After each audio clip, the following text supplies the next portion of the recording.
नमस्कार, स्वागत है आपका हमारे इस विशेष बुलेटिन में। मैं हूं रेशमा आपके साथ और मेरे साथ है मेरी सहयोगी मनीषा। आइए हेडलाइंस पर नजर डालते हैं।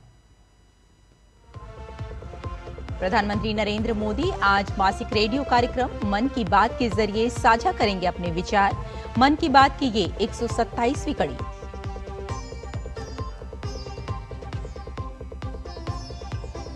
मलेशिया में 47वां आसियान शिखर सम्मेलन आज से होगा शुरू। प्रधानमंत्री मोदी वर्चुअली होंगे शामिल।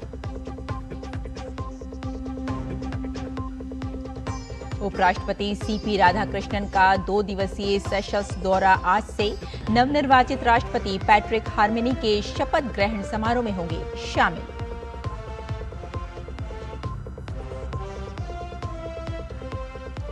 बिहार में सभी दलों का प्रचार जारी। भाकपा माले आज जारी करेगी घोषणा पत्र। जेडीयू का बागियों पर बड़ा एक्शन। 4 पूर्व विधायकों सहित 11 नेताओं को पार्टी से निकाला बाहर।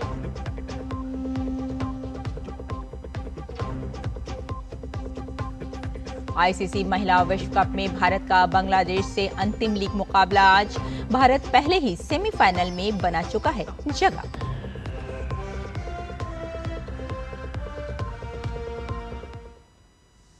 और आइए अब खबरों पर डालते हैं विस्तार से नजर। प्रधानमंत्री नरेंद्र मोदी आज सुबह 11 बजे आकाशवाणी पर मन की बात कार्यक्रम में देश विदेश के लोगों के साथ अपने विचार साझा करेंगे। ये इस मासिक रेडियो कार्यक्रम की 127वीं कड़ी होगी। ये कार्यक्रम पूरे आकाशवाणी और दूरदर्शन नेटवर्क पर प्रसारित किया जाएगा। इसका सीधा प्रसारण डीडी न्यूज, आकाशवाणी समाचार, प्रधानमंत्री कार्यालय और सूचना और प्रसारण मंत्रालय के यूट्यूब चैनलों पर भी किया जाएगा।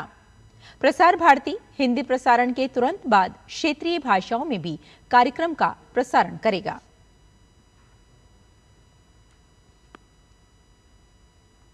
मलेशिया की राजधानी कोलालंपुर में आज से 47वां आसियान शिखर सम्मेलन शुरू हो रहा है।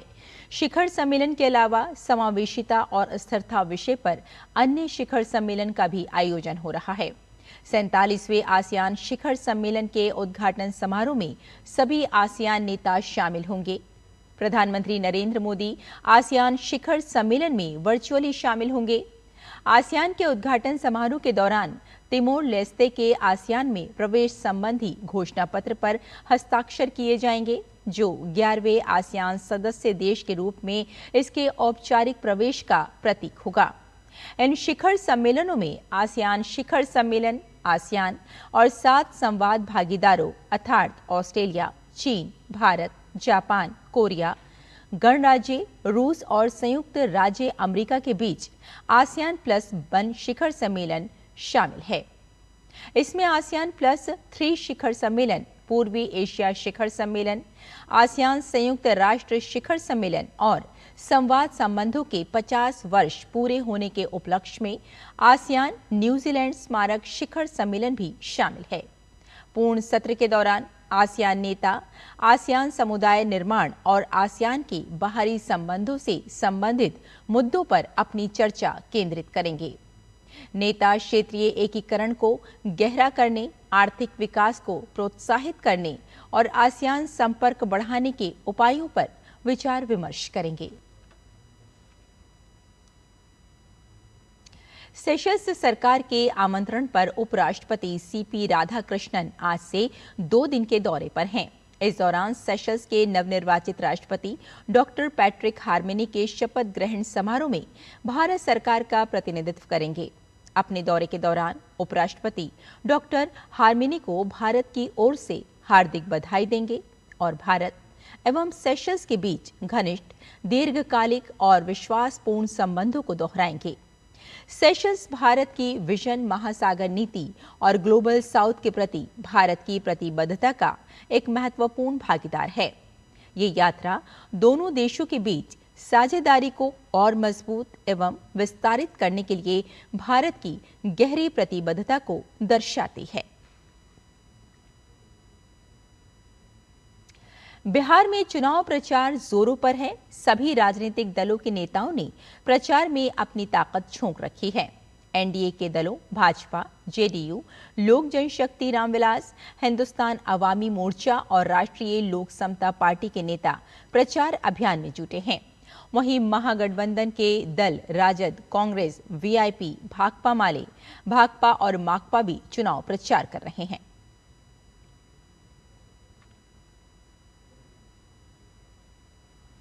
भारतीय कम्युनिस्ट पार्टी माले आज बिहार चुनाव के लिए अपना घोषणा पत्र निकालेगी। पार्टी संकल्प पत्र के नाम से अपना घोषणा पत्र जारी करेगी। सूत्रों के मुताबिक भाकपा माले का ये संकल्प पत्र महागठबंधन के घोषणा पत्र को लागू करने की गारंटी के रूप में काम करेगा। महागठबंधन में कांग्रेस, राष्ट्रीय जनता दल, राजद, विकासशील इंसान पार्टी, भाकपा माले, भाकपा और माकपा शामिल हैं। ये विपक्षी गठबंधन 28 अक्टूबर को बिहार के लिए अपना संयुक्त घोषणा पत्र जारी करेगा। इस मौके पर भोजपुर क्षेत्र में आज अपने दिवंगत दलित नेता राम नरेश राम की 15वीं पुण्यतिथि पर संकल्प यात्रा भी निकालेगी। राम नरेश राम 1995 से 2010 तक बिहार विधानसभा के सदस्य रहे और भाकपा माले के संस्थापक सदस्यों में से एक थे। आज उनकी 15वीं पुण्यतिथि है।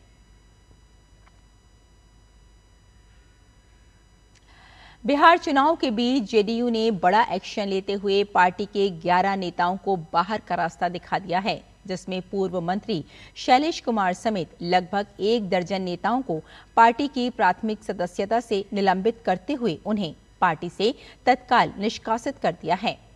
इनमें पूर्व विधायक श्याम बहादुर सिंह और सुदर्शन कुमार के अलावा पूर्व विधान पार्षद संजय प्रसाद और रणविजय सिंह शामिल हैं। निर्दलीय रूप से चुनाव लड़ रहे अपने 11 बागी नेताओं पर पार्टी ने कार्रवाई की है। जेडीयू की ओर से जारी पत्र में कहा गया है, इन नेताओं ने पार्टी की विचारधारा, अनुशासन और संगठनात्मक आचरण के खिलाफ जाकर कार्य किया है।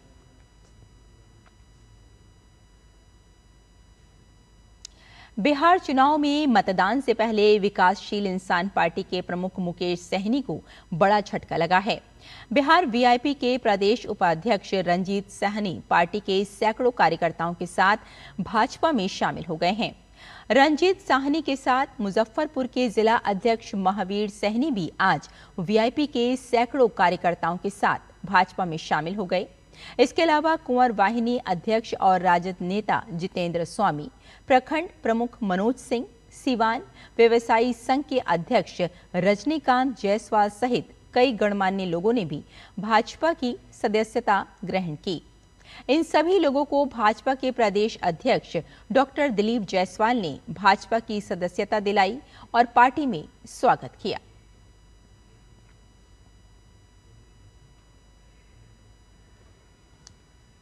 और बंगाल की खाड़ी के ऊपर बना दबाव कल सुबह चक्रवात में बदल सकता है। मौसम विभाग के अनुसार चक्रवात मोन्था मंगलवार शाम या रात को आंध्र प्रदेश के तटीय इलाके काकीनाडा के पास एक भीषण चक्रवाती तूफान के रूप में दस्तक देगा।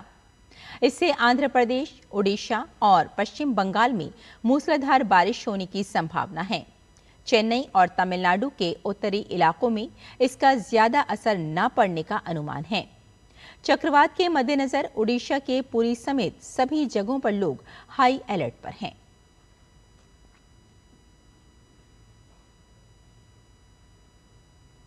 कैबिनेट सचिव डॉक्टर टी.वी. सोमनाथन ने कल बंगाल की खाड़ी में आने वाले चक्रवात की तैयारियों की समीक्षा के लिए राष्ट्रीय संकट प्रबंधन समिति की बैठक की अध्यक्षता की। तमिलनाडु, आंध्र प्रदेश, पुडुचेरी के मुख्य सचिवों और उड़ीसा के अतिरिक्त मुख्य सचिव ने समिति को चक्रवाती तूफान के संभावित मार्ग में आने वाले लोगों की सुरक्षा के लिए किए जा रहे तैयारियों से संबंधित उपायों से अवगत कराया। इन राज्यों की केंद्रीय एजेंसियों और सरकारों की ओर से तैयारी संबंधी उपायों की समीक्षा करते हुए कैबिनेट सचिव ने जोर देकर कहा कि सरकार का उद्देश्य संपत्ति और बुनियादी ढांचे को होने वाले नुकसान को कम से कम करना है। राष्ट्रीय आपदा मोचन बल के साथ साथ सेना, नौसेना, वायुसेना और भारतीय तटरक्षक बल की बचाव और राहत टीमों को तैयार रखा गया है। इस बीच मछुआरों को इस महीने की 29 तारीख तक बंगाल की खाड़ी में न जाने की सलाह दी गई है।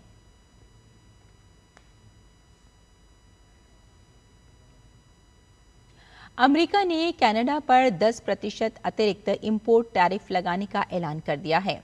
इसके लागू होने के बाद कनाडा को कुल 45% टैरिफ भरना होगा। ट्रंप ने कनाडा के साथ सभी ट्रेड वार्ता के एक दिन पहले ही रोक दिया था। अब टैरिफ को और बढ़ाने का ऐलान कर दिया है। और आईसीसी महिला विश्व कप के सेमीफाइनल में स्थान बना चुकी भारतीय महिला क्रिकेट टीम आज बांग्लादेश के खिलाफ मैदान पर उतरेगी। बांग्लादेश के खिलाफ भारतीय टीम का इरादा एक बड़ी जीत के साथ ग्रुप दौर का समापन करना होगा। ये मुकाबला मुंबई के डीवाई पाटिल स्टेडियम में दोपहर 3:30 बजे से होगा। हरमनप्रीत कौर की कप्तानी वाली टीम सेमीफाइनल में अपनी जगह बना चुकी है। ऐसे में इस बड़े मुकाबले से पहले टीम के पास खुद को और बेहतर तैयार करने का अच्छा मौका होगा। सेमीफाइनल में भारत का मुकाबला ऑस्ट्रेलिया से होगा। आईसीसी महिला विश्व कप में टीम इंडिया ने प्रतियोगिता की शानदार शुरुआत करते हुए पहले 2 मुकाबलों में शानदार जीत हासिल की थी। हालांकि अगले 3 मैचों में भारतीय टीम को दक्षिण अफ्रीका, ऑस्ट्रेलिया और इंग्लैंड के खिलाफ हार का सामना करना पड़ा।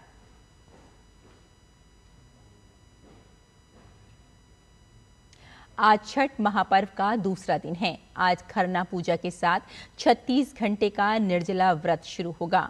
इस दिन गुड़ की खीर, आटे की रोटी और मौसमी फलों का महाप्रसाद बनाया जाता है और छठी मैया को भोग लगाया जाता है।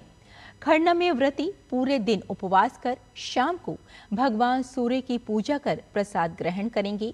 पूजा के बाद व्रती 36 घंटे के निर्जला व्रत का संकल्प लेंगे।